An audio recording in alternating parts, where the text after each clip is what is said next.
శాంతి. సూరజ్బాయిజీ చెప్పిన ఆస్కా పురుషార్థ్. మనము అందరము ఎంత భాగ్యశాలులము. విశ్వానికే యజమాని మనకి అతిథిగా వచ్చారు. మనము పిలిచాము, బాబా వచ్చేశారు. మనము పిలుస్తూ వచ్చాము.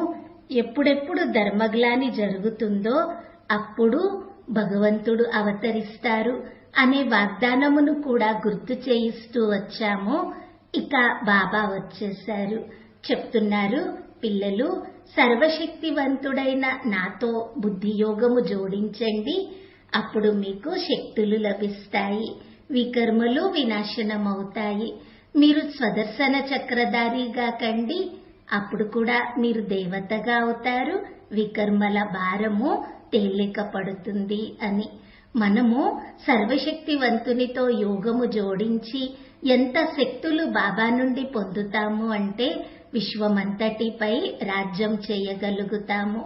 2 యుగాల పాటు ఇప్పటి యోగ బలము ఆధారంగానే ఈ ప్రపంచము దేవతల నగరిగా మారిపోతుంది. అక్కడ దుఃఖ అశాంతుల పేరే ఉండదు. అక్కడ సంపూర్ణత, సంపన్నత ఉంటుంది. అక్కడ ప్రకృతి స్వయంగా మనకి సహాయకారిగా ఉంటుంది, మనకి ఆధీనమై ఉంటుంది, మనకి సర్వస్వమును ఇస్తుంది. కావున మనము సర్వశక్తివంతునితో బుద్ధియోగమును జోడించి బాబా నుండి శక్తులని పొందుతూ ఉండాలి. ముఖ్య విషయము ఏమనగా బుద్ధియోగము అటు ఇటు అన్ని వైపుల నుండి మరల్చి ఒక్కరితో జోడించాలి. జన్మ జన్మాంతరాలుగా మనస్సు భ్రమిస్తూ ఉన్నది. దాని పరిణామము కూడా మనము చూశాము. ఇప్పుడు మనసు బుద్ధిని స్థిరపరచాలి, అది కూడా ఒక్కరిపై. కావున ఆ ఒక్కరి స్వరూపమే మనకి కనిపిస్తూ ఉండాలి. ఆ ఒక్కరే సర్వశక్తివంతుడు, నిరాకారుడు, జ్ఞానసూర్యుడు మన ఎదురుగా వెలిగిపోతూ ఉన్నారు. తన శక్తుల వైబ్రేషన్స్ నాలో ఇమిడిపోతూ ఉన్నాయి. ఈ భావనను, ఈ అభ్యాసమును ఎంత వీలైతే అంత ఎక్కువగా పెంచుతూ ఉండాలి. దానితో పాటుగా గుర్తుపెట్టుకోవాలి, బాబా తోడు ఉన్నారు, సర్వశక్తివంతుడే మా తోడు ఉన్నారు అని.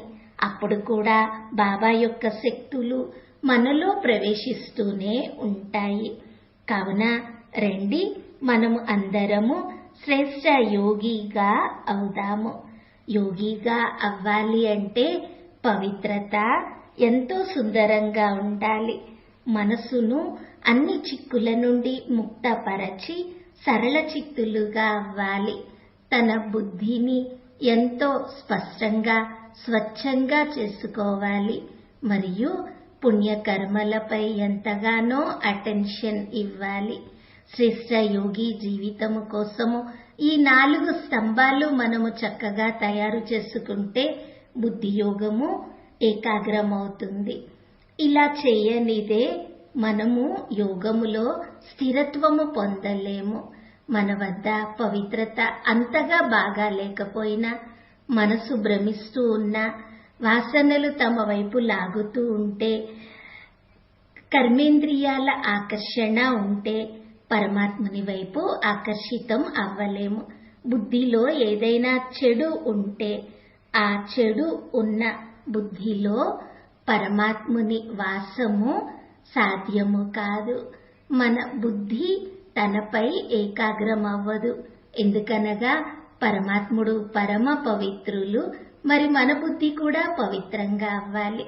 మనము చిన్న పెద్ద వికర్మలు చేస్తూ ఉంటే, ఇతరుల గురించి చెడు చెప్తూ ఉంటే, ఎవరికైనా కష్టము కలిగిస్తే, ధనము వెనుక పరిగెత్తుతూ ఉంటే, అప్పుడు కూడా మన బుద్ధి పరమాత్ముని స్వరూపంపై స్థిరపడదు.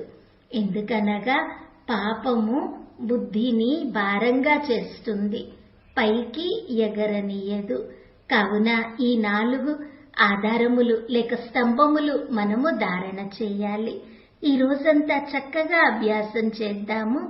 నేను మాస్టర్ సర్వశక్తివంతుడను, సర్వశక్తివంతుడే నా సన్ముఖంగా ఉన్నారు. తన శక్తుల కిరణములు నాలో ఇమిడిపోతూ ఉన్నాయి. అప్పుడప్పుడు బాబా తోడుగా ఉన్నారు అనే అభ్యాసం కూడా చేద్దాము. ఈ రోజంతా ఇదే ఆనందముతో గడుపుదాము. ఓం శాంతి.